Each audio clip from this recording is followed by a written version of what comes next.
When I turned 18, my stepmother kicked me out with nothing but a key to a worthless tractor shed my father had left me. But what I discovered inside wasn't just old junk.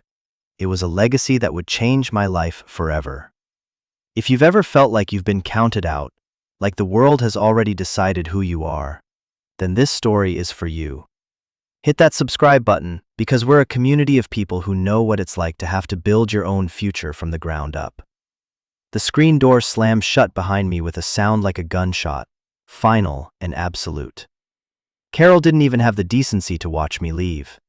I stood on the cracked concrete of the porch, the one my dad and I had poured one blistering July weekend, and looked at the two things in my hands. In my left, the frayed strap of my duffel bag, containing every single thing I owned in the world. 3 changes of clothes, a worn paperback, a toothbrush, and a photo of my mom and dad, taken years before Carol ever entered the picture. In my right, a single rust-pocked key and a folded, yellowing piece of paper. My inheritance. That's what she'd called it, her voice dripping with a satisfaction so thick it was almost greasy. "Your father wanted you to have it," she'd said, a cruel little smile playing on her lips. "It's all yours now. The land, the shed, all of it." She made it sound like a curse. The paper was a deed, or a copy of one. A small, quarter-acre plot of land in a town called Havenwood, 3 hours north. A place I hadn't seen since I was a small child. A place I only remembered in flashes of green trees and the smell of wet dirt. The key, she said, was for the tractor shed on the property. A worthless, collapsing pile of rotten wood, according to her. A place where my father used to store his junk. For the 2 years since Dad died, she had made my life a quiet, simmering hell. Not with shouting or open hostility, but with a cold, methodical erasure. His photos came down from the walls one by one. His favorite chair was sold. His workshop in the garage was cleared out and turned into her pristine, sterile crafting room. And I was the last piece of him left in the house. My 18th birthday wasn't a celebration, it was an eviction date circled on her calendar. I felt the cold morning air seep through my thin jacket. It was October, and the world was dying beautifully, all reds and golds. It felt like a mockery. I took a deep breath, the air sharp and clean in my lungs, and I walked away without looking back. There was nothing there for me to see. The bus station was a gray, soulless building that smelled of disinfectant and despair. I counted out the bills in my wallet. $47. A one-way ticket to Havenwood was $38.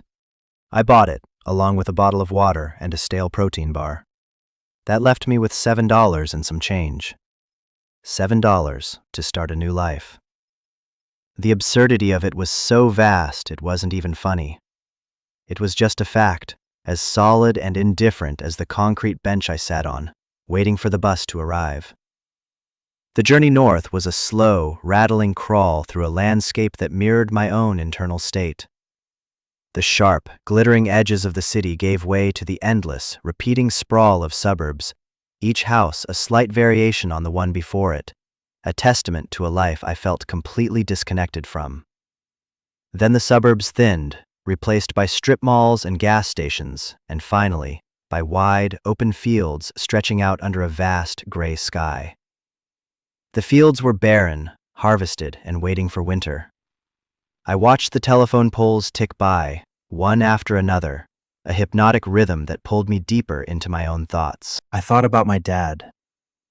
I tried to conjure his voice, the low, rumbling sound of it, the way he used to laugh from his belly.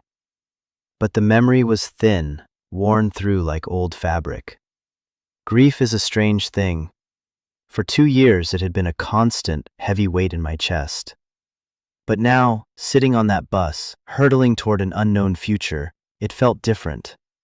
It was sharper, more acute. He had left me. He had gotten sick and left me with her. And now he had left me a pile of rotting wood in the middle of nowhere. A bitter, hot anger began to bubble up, mingling with the fear and the sadness. How could he do this? How could he leave me so completely unprepared, so utterly alone? I pressed my forehead against the cool glass of the window, watching the dead fields fly by, and for the first time, I let myself be truly angry at him. The bus groaned into Havenwood just as the sun was beginning to set, casting long, distorted shadows across the town's main street. It wasn't so much a town as a single road with a few buildings clinging to it, a post office, a general store with a faded Coca-Cola sign, a gas station, and a small diner with neon lights flickering weakly in the twilight. I stepped off the bus and the silence hit me first. It was a deep, profound quiet, broken only by the chirping of crickets and the distant hum of the bus as it pulled away, leaving me in a cloud of diesel fumes. I was the only one who had gotten off. I checked the address on the deed again. It was for a road a few miles out of the town proper. There were no taxis, no Ubers, nothing. Just my own 2 feet. The walk was long. The road quickly turned from cracked asphalt to gravel, and the streetlights disappeared, plunging me into a darkness that felt ancient and absolute. The moon was a pale sliver, offering little light. I walked with my duffel bag slung over my shoulder, the weight of it a pathetic reminder of how little I had. The air grew colder, and I could smell wood smoke and damp earth. It was the smell I remembered, the only real sensory memory I had of this place. After what felt like hours, I found the turnoff, a dirt track almost completely swallowed by overgrown weeds. A rusty, fallen mailbox lay half hidden in the grass, the name on it long since faded away. This had to be it. I pushed my way through the tangled brush, branches scratching at my face and hands, and then I saw it, the shed. It was worse than Carol had described. It was a skeleton. The roof sagged deeply in the middle, looking like a single heavy rain would bring the whole thing down. The wood of the walls was silvered and splintered with age, and half the planks were missing, leaving dark, gaping holes. The paint, once probably a cheerful barn red, was now just a few pathetic flakes clinging to the weathered wood. It looked abandoned, forgotten, surrendered to the slow, relentless power of nature. A wave of hopelessness, so powerful it made my knees weak, washed over me. This was it. This was my inheritance. A tomb. I stood there for a long time, just looking at it, the rusty key growing cold in my hand. What was I supposed to do? Sleep in there? It looked like it was full of raccoons and spiders. I could sell the land, maybe. But who would buy this tiny, forgotten scrap of wilderness? And for how much? Enough for a bus ticket somewhere else? Another week in a motel? The anger at my father returned, fierce and biting. It was a joke. A cruel, elaborate joke played on me from beyond the grave. My hand tightened around the key, the sharp edges digging into my palm. I walked to the door, a single, wide plank of wood hanging crookedly on its hinges. The lock was a heavy, old-fashioned padlock, so rusted it looked like it had fused into a single piece of metal. I slid the key in. It resisted, grating against years of corrosion. I had to jiggle it, force it, putting all my weight and frustration into the movement. For a moment, I thought it would snap off in the lock. Then, with a loud, protesting shriek of metal, the mechanism turned. The lock clicked open. I pulled it off, the heavy weight of it surprising me, and tugged on the door. It groaned, scraping against the dirt floor, and opened just enough for me to slip inside. The air that hit me was thick and heavy, a cocktail of scents that spoke of long neglect. Dust, so much dust it felt like I was breathing in the past itself. The sharp, metallic tang of rust. The faint, sweet smell of rotting wood and dry leaves. And underneath it all, a ghost of a smell, old oil, gasoline, and sawdust. The smell of my father's workshop. The last of the evening light filtered through the gaps in the walls, creating stripes of gray across the cluttered space. Dust motes danced in the fading beams like tiny, frantic spirits. My eyes slowly adjusted to the gloom. The shed was larger on the inside than it looked. One wall was lined with a long, sturdy workbench, littered with old coffee cans full of nails and screws, rusted tools I couldn't name, and cobwebs as thick as cotton. More tools hung from pegs on the wall above it, each one outlined in a layer of dust. The floor was packed earth, cold and damp under my feet. And in the center of the room, dominating the space, was a large, hulking shape covered by a heavy canvas tarp. The tractor. It was immense, a sleeping giant under its dusty shroud. I walked around it, my boots kicking up little puffs of dirt. This was my father's secret world. A place he came to get away from… what? From everything, I guessed. From life. From her. From me? The thought was a cold stone in my stomach. I ran a hand along the rough texture of the tarp, feeling the hard metal form underneath. It felt solid, real, in a way that nothing else in my life did at that moment. I needed to find something to sell, something small, something I could carry. I started with the workbench, sifting through the clutter. Every can I opened was full of useless, rusted bits of metal. The tools on the wall were pitted with rust, their wooden handles cracked and dry. Nothing of value. I was cold, I was hungry, and I was standing in a ruin filled with junk. Despair began to set in, a cold, creeping numbness that started in my fingers and toes and spread inward. I sank down onto an old wooden crate, my head in my hands. The silence of the shed pressed in on me, the silence of abandonment. I was well and truly alone. My eyes scanned the shelves above the workbench, looking for anything, any glimmer of hope. And then I saw it.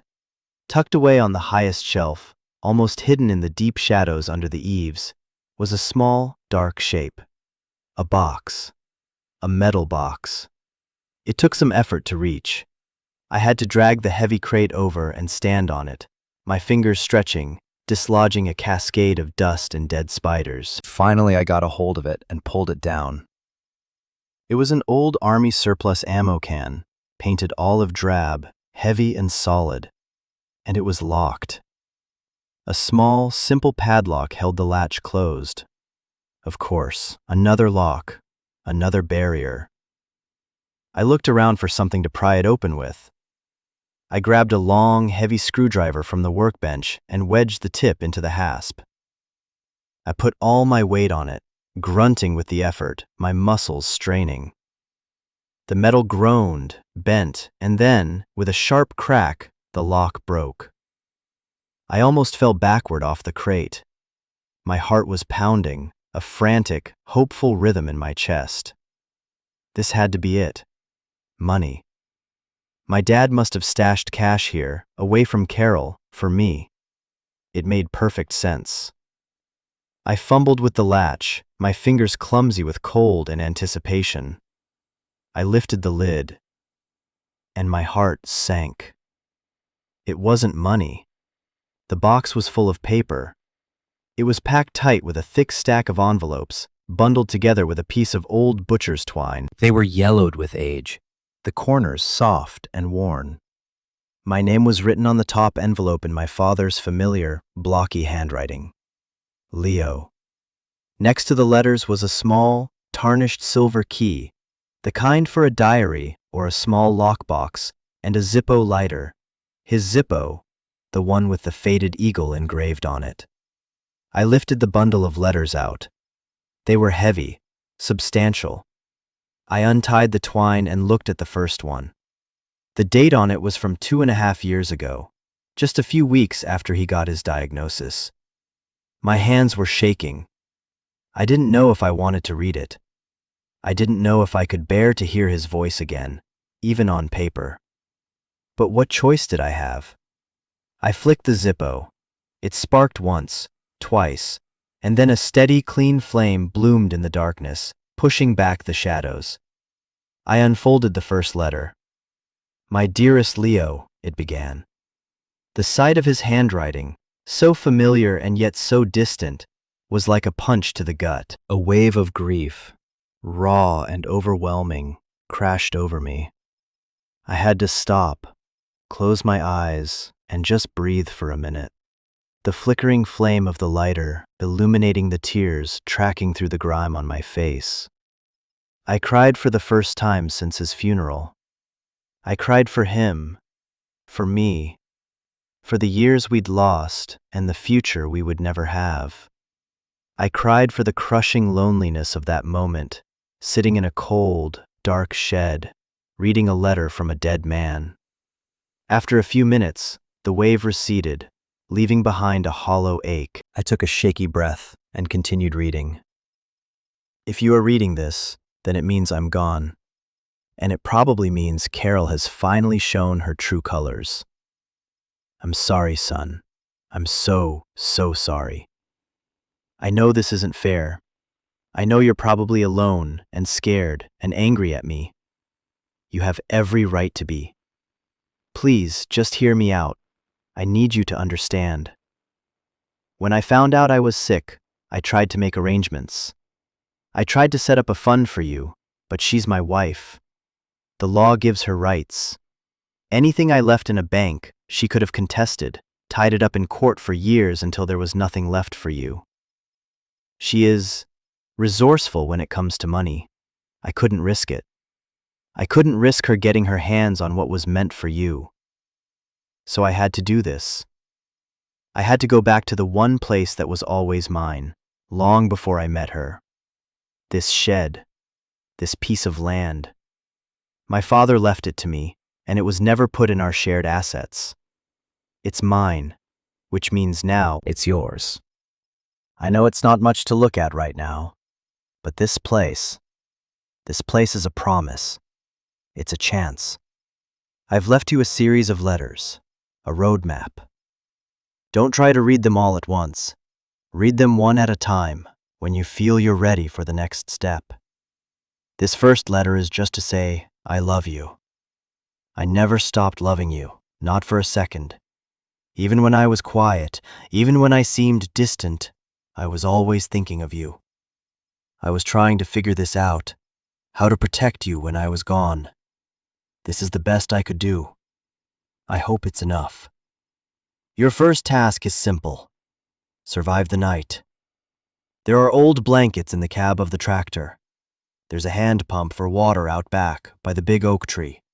It's good well water. Tomorrow, we begin.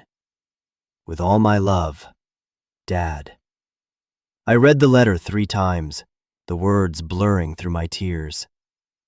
The anger I had felt on the bus, the bitterness, it all just dissolved. It washed away, replaced by a profound, aching sadness and a tiny, fragile flicker of something else. Hope. He hadn't abandoned me. He had been trying to protect me. This whole ridiculous, painful situation wasn't a cruel joke. It was a desperate, last-ditch plan. His best effort. I carefully folded the letter and put it back in the envelope. I did as he said. I climbed up onto the seat of the giant, shrouded tractor, pulled open the creaky door to the cab, and found a stack of dusty, moth-eaten wool blankets. They smelled of him, that faint scent of oil and sawdust, and I wrapped myself in them, the rough fabric scratching my skin. It was the closest I'd felt to a hug in 2 years. That night, I slept in the cab of the old tractor, curled up on the cracked vinyl seat. It was the deepest, most peaceful sleep I'd had since he died. The next morning, I woke to sunlight streaming through the gaps in the walls, painting the dusty air gold. The cold had a sharp, clean edge to it, and for the first time in a long time, I felt a sense of purpose. I found the hand pump, just where he said it would be, and after a few minutes of rusty, groaning effort, clear, cold water began to gush out. I drank until my stomach ached and splashed the icy water on my face, feeling truly awake. I had $7, a broken-down shed, and a stack of letters from my father. It wasn't much, but it was a start. It was a plan. I spent the morning exploring the property. The quarter-acre was mostly overgrown with thorny bushes and tall weeds, but at the back, it opened up to a small clearing bordered by a stand of tall, majestic oak trees. The place had good bones, as my dad would have said. It was quiet, peaceful. It felt like a place you could breathe. Back in the shed, I knew I couldn't put it off. I needed to eat. I had to walk back into town. The prospect was daunting. I felt like a ghost, haunting the edges of a world I didn't belong to. But the hunger was a powerful motivator. The walk felt different in the daylight. I could see the rolling hills, the farmhouses nestled in the distance, the sheer, quiet beauty of the countryside. When I reached the town, it was bustling with a quiet, morning energy. A few pickup trucks were parked outside the general store. I pushed open the door, a little bell jingling overhead, and stepped inside. It was like stepping back in time. The store had wooden floors that creaked with every step, shelves packed to the ceiling with everything from canned goods to hardware, and the air smelled of coffee, bacon, and sawdust. An older woman with kind eyes and a cascade of gray hair pinned up in a bun stood behind the counter. "Can I help you, dear?" she asked, her voice warm. I felt my face flush. I suddenly felt intensely self-conscious of my dirty clothes, my uncombed hair. Just need some food," I mumbled, grabbing a loaf of bread, a jar of peanut butter, and a can of beans. The total came to $6.52. I counted out my remaining money, my hands trembling slightly. I had less than $1 left. This had to work. There was no other option. Back at the shed, I ate the peanut butter straight from the jar with my fingers, a feeling of grim determination settling over me. When I was done, I pulled out the second letter. This one was shorter, more direct. "Leo," it started. "I hope you slept okay. Now the real work begins. This shed is your home now, if you want it to be. But it needs work. A lot of it. You can't fix a place without tools, and you can't buy tools without money. I left you some. Not a lot, but enough to get started. It's not in the box. I couldn't risk you finding it all at once and just running. I needed to know you were committed. I needed you to choose to be here. Go to the workbench, the big one against the far wall. Underneath it, on the left side, one of the floorboards is loose. You'll have to clear some junk to get to it. Pry it up. What you need is under there. And Leo, be smart with it. This isn't lottery winnings. This is seed money. It's meant to be planted, to grow something. Don't just spend it. Invest it. In this place. In yourself. Dad. My heart started to pound again. I scrambled over to the workbench, my eyes scanning the floor. It was covered in decades of accumulated junk. Old oil cans, rotting cardboard boxes, piles of unidentifiable scrap metal. I started clearing it, my hands getting covered in grease and rust, not caring.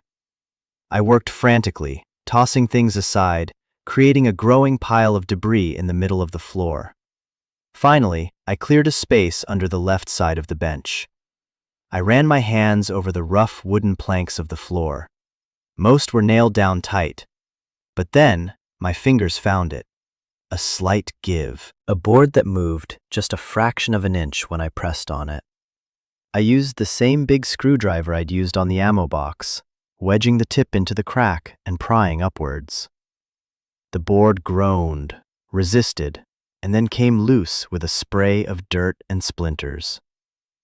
I tossed it aside and peered into the darkness below.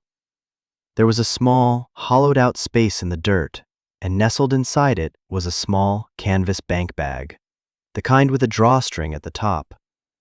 It was heavy. My hands were shaking so hard I could barely untie the knot. I turned it upside down, and bundles of cash tumbled out onto the floor. They were 20s and 50s, held together with rubber bands. I started counting, my voice a hoarse whisper in the quiet shed. 1,000, 2,000, 5, 10. There was $15,000. $15,000 lying in a pile on the dirt floor of a collapsing shed. I just stared at it, unable to process what I was seeing.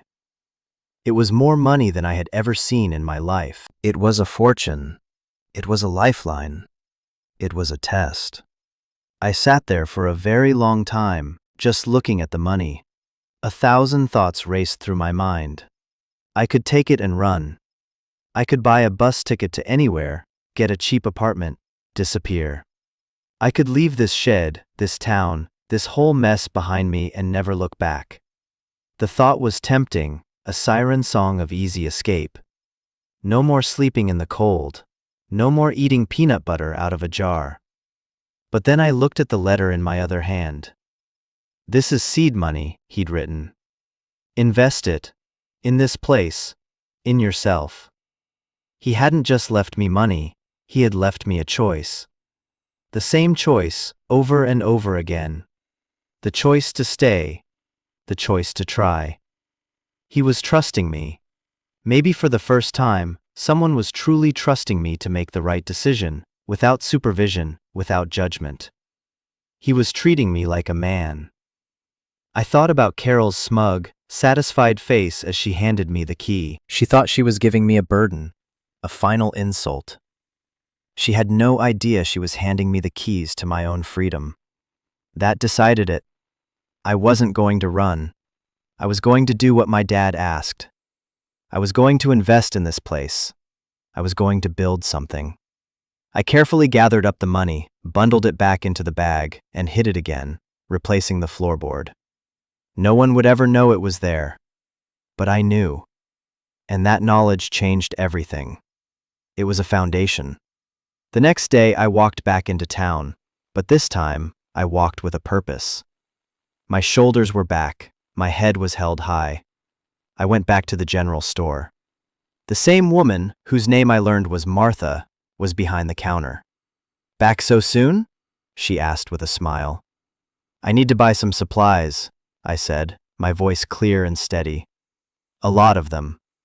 I spent $300 that day. I bought heavy-duty trash bags, cleaning supplies, a good pair of work gloves, a new hammer, a saw, nails, screws, and a book on basic carpentry. I also bought real food: eggs, bacon, coffee, canned stew, pasta. When I laid it all out on the counter, Martha's eyebrows shot up, but she didn't ask any questions. She just rang it all up, helped me pack it into sturdy boxes, and even called her husband, a big, quiet man named Frank, to help me carry it all out. "You fixin' up the old Miller place?" Frank asked, his voice a low rumble as he loaded the boxes into the back of his pickup truck. "My dad's place," I corrected him. "It was my dad's." He nodded slowly. "Good man, your dad. Kept himself mostly, but a good man. Glad to see someone's finally going to give that old shed some love." He offered to give me a ride, and I accepted gratefully. The thought of carrying all this stuff for miles was exhausting. During the short drive, he told me a little about my father, how he used to come up on weekends, years ago, before he'd remarried. How he'd spend all his time tinkering in the shed. "Always working on that old tractor of his," Frank said, shaking his head with a smile. "Poured his heart and soul into that thing." When he dropped me off, I tried to pay him for his time and the gas, but he just waved my money away. "Welcome to the neighborhood, son," he said. "If you need anything, you know where to find us." For the first time, I felt a flicker of belonging. A sense that maybe, just maybe, this could be a home. The next week was the hardest I have ever worked in my life. I started by cleaning. I filled bag after bag with old junk, rotten wood, and filth. I swept away decades of dust and cobwebs. I scrubbed the workbench until I could see the grain of the wood again. Every muscle in my body ached. My hands were covered in blisters and cuts. But with every bag of trash I hauled out, the space felt a little more mine. It started to breathe again. Once it was clean, I started on the repairs. I used the book I'd bought, following the diagrams, learning as I went. I patched the holes in the walls, replacing the rotten planks with new ones. I was clumsy at first, My hammer blows unsteady, my saw cuts crooked. But I kept at it, and slowly I got better. The biggest job was the roof. It was terrifying. I had to climb up on the sagging structure, carefully prying off the old, rotten shingles, my heart in my throat with every creak and groan of the wood beneath me. I was sure I was going to fall through. But I didn't. I reinforced the main beam with new lumber, just like the book showed, and then I laid down new tar paper and shingles. It took me 3 full days, working from sunrise to sunset. When I was done, I stood back and looked at it. It wasn't perfect. The lines weren't perfectly straight. But it was solid. It was watertight. And I had done it myself. That feeling, that deep, bone-weary satisfaction, was better than any amount of money. I had built something. I had saved something. During that week of work, I allowed myself to read one more letter. "Leo," it said, "if you're reading this, it means you've started the real work. I'm proud of you. I knew you had it in you. There's something you need to know about this land, about this whole area, really. There are people who want it. A big development company has been sniffing around for years, trying to buy up all these small, independent plots to build some fancy resort or something. They'll probably come to you eventually. They'll offer you what sounds like a lot of money. It will be tempting, but you need to be prepared. There's a man in town, a lawyer named Arthur Henderson. He was a friend of mine. He knows the whole situation. I've already paid for his services for you. His office is on Main Street, above the post office. Go see him. He has some things for you, some documents that will help you understand what you're up against and what you're fighting for. Don't be intimidated. You have more power than you think. This land is yours, free and clear. Don't let them bully you. Dad. A lawyer. A development company. The stakes just kept getting higher. The idea of talking to a lawyer terrified me. I imagined a stuffy office, a man in an expensive suit looking down his nose at me. But my dad trusted him, so I had to trust him too. I spent the morning cleaning myself up as best I could. I washed my clothes in a bucket with water from the pump and let them dry in the sun. I found a small, cracked mirror in one of the drawers of the workbench and tried to make my hair look presentable. I put on my cleanest shirt and walked into town, my father's letter folded in my pocket like a shield. Mr. Henderson's office was exactly as I'd imagined. Old, quiet, and smelling of paper and leather, but the man himself was not what I expected. He was older, with a kind, wrinkled face and sharp, intelligent eyes behind a pair of thick glasses. He wasn't wearing a suit, just a comfortable-looking sweater. He stood up when I came in and shook my hand firmly. "Leo," he said, his voice gentle. "I've been expecting you. Your father was a good man. Please, sit down." He didn't treat me like a kid. He treated me like a client, an equal. I immediately felt at ease. He pulled out a thick file folder with my name on it. "Your father was a very smart man," Mr. Henderson began, lacing his fingers together on his desk. "He was also very stubborn. He knew he was running out of time, and he knew what your stepmother was likely to do. He set all this up as a sort of test, a trial by fire, if you will. He wanted you to find your own strength." He explained the situation in detail. The development company, a faceless corporation called Mountain View Estates, had been aggressively buying land for a massive luxury golf resort. They had already acquired most of the surrounding properties. My little quarter acre was one of the last holdouts. "Your father refused to sell," Mr. Henderson said. "He loved this place. He said it was the only piece of the world that was truly his. And now, it's yours." He then revealed the most shocking part. Your stepmother was aware of their interest. In fact, they made her a preliminary offer 6 months ago, contingent on her getting a clear title to the property after your father's death. She knew this land wasn't worthless. She was hoping you'd be so desperate you'd sell it to her for a pittance, or directly to her contact at the development company, so she could pocket the profit. Shoving the deed in your hand was her way of washing her hands of you while trying to orchestrate one last payday. The sheer, calculated cruelty of it left me speechless. It wasn't just neglect. It was a deliberate, malicious act of greed.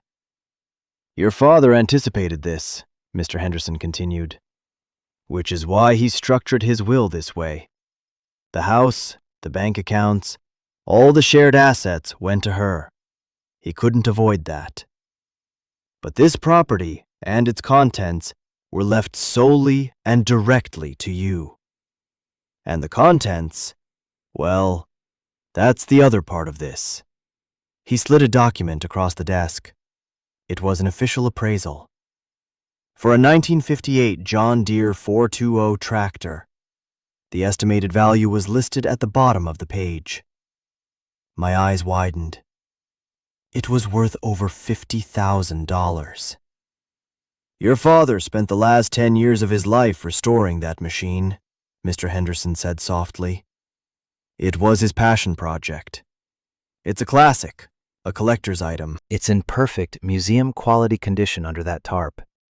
That, Leo, is your real financial inheritance. It's a safety net." He explained that my father's will was ironclad. Carol had no claim to the property or the tractor. I was the sole, undisputed owner. He also handed me a bank book. My father had set up a small trust for me years ago, one Carol didn't know about, with Mr. Henderson as the executor. It wasn't a lot, just a few $1,000s, but it was another layer of security. A final gift. I left the lawyer's office feeling dazed, my head spinning. The world felt like it had been tilted on its axis. I wasn't just some homeless kid with a broken-down shed. I was a property owner. I had assets. I had a lawyer. I had a future. But more than that, I had a purpose. I was fighting for my father's legacy. I was fighting against Carol and the faceless corporation that wanted to bulldoze it. As I walked back to the shed, the autumn leaves crunching under my feet, I felt a sense of resolve hardening inside me. This wasn't just about survival anymore. This was about justice. It was about honor. When I got back to the shed, the first thing I did was go to the tractor. I stood before the huge, shrouded form, my heart thumping in my chest. It was time. I took hold of the corner of the heavy canvas tarp and pulled. It was heavy with dust, and it came away with a great whoosh, releasing a cloud of particles that danced in the afternoon sun. And there it was. It was beautiful. The tractor was painted in the iconic John Deere green and yellow, but the paint was so deep and glossy it looked like you could dive into it. The chrome was polished to a mirror shine.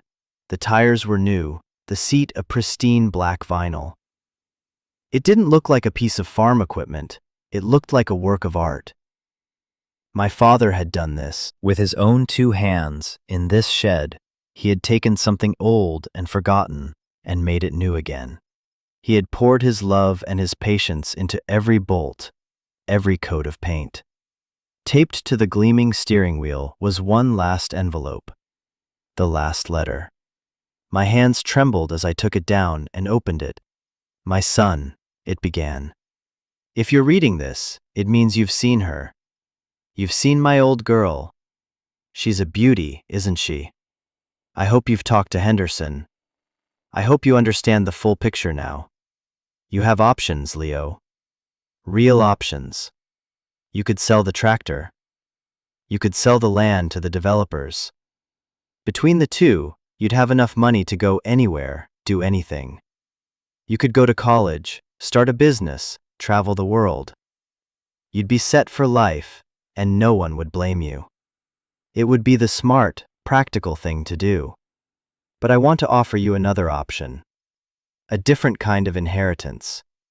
Money is a tool, Leo. That's all it is. It can build things, but it can also be used up, wasted, lost. What I really wanted to leave you wasn't the money. It was the knowledge, the satisfaction, The peace that comes from building something real with your own hands. This shed, this land, this tractor, they aren't just assets. They are a beginning. I wanted to teach you how to fix things, how to work with wood and metal, how to take something broken and make it whole again. I wanted to teach you how to be self-reliant.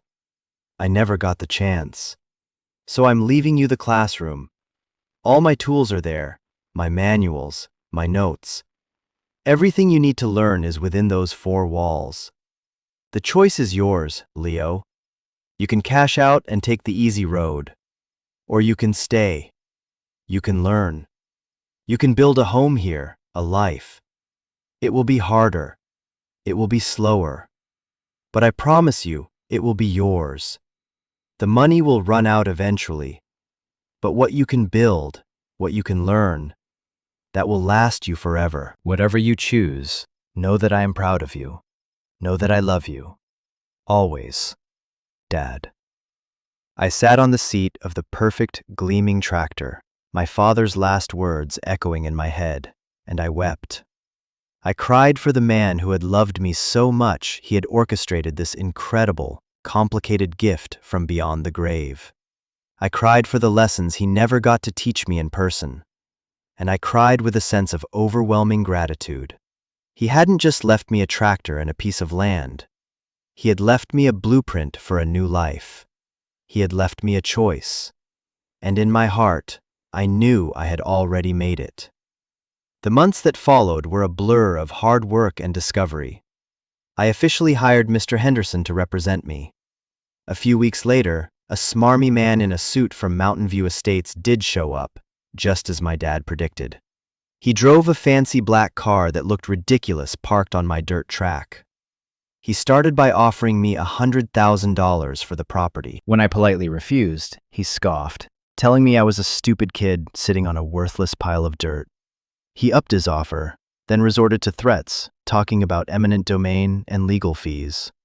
I just looked at him calmly and said, "You can talk to my lawyer," and handed him Mr. Henderson's card. The look on his face was worth more than any money he could have offered. He left in a cloud of dust and never came back. I used some of the money from the trust to buy a used pickup truck from Frank at the general store. I bought more tools, more lumber. I ran electricity to the shed. I installed a small wood-burning stove to keep me warm through the winter. I spent my days working on the property and my nights reading my father's old manuals, learning about engines, about carpentry, about welding. I started small, fixing lawnmowers and small engines for people in town. Frank and Martha sent a lot of business my way. My reputation grew. The kid at the old Miller place, he's good with his hands. He's honest. I wasn't just surviving anymore. I was building a business. I was building a life. I never sold the tractor. It sits in the shed, a gleaming monument to my father's love and patience. Sometimes, on a clear evening, I'll start it up. The engine turns over with a deep, satisfying rumble, a sound that feels like a heartbeat. I'll drive it around the small pasture I cleared, the smell of the exhaust and the cool night air filling my lungs. It's a connection to him, a promise I'm keeping. The shed is my home now. It's no longer a collapsing ruin. It's warm, it's clean, it's organized. One side is my workshop, the tools all hanging in their proper places. The other side is my small living space, with a bed, a chair, and a small kitchen counter. It's not much, but it's mine. I built it. My father didn't leave me a fortune. He left me something far more valuable. He left me a choice, and he trusted me to make the right one. He taught me that an inheritance isn't about what you're given, but what you do with it. Home isn't a building. It's a place you build for yourself, with your own two hands and your own hard work. He gave me a second chance, a chance to define myself not by what I had lost, but by what I could create. And that is a gift beyond any price. If this story resonated with you, if you believe that we all have the power to rebuild our lives from the ground up, then please subscribe to the channel and become part of this community. We're all just trying to find our own way to build our own home. And I want you to tell me in the comments, what is the most important thing someone ever left for you? It doesn't have to be money or property. It could be a piece of advice, a skill, a memory, a choice. I'll read every single comment because your stories matter. Thank you for listening. And remember, you are stronger than you think, and you are not alone.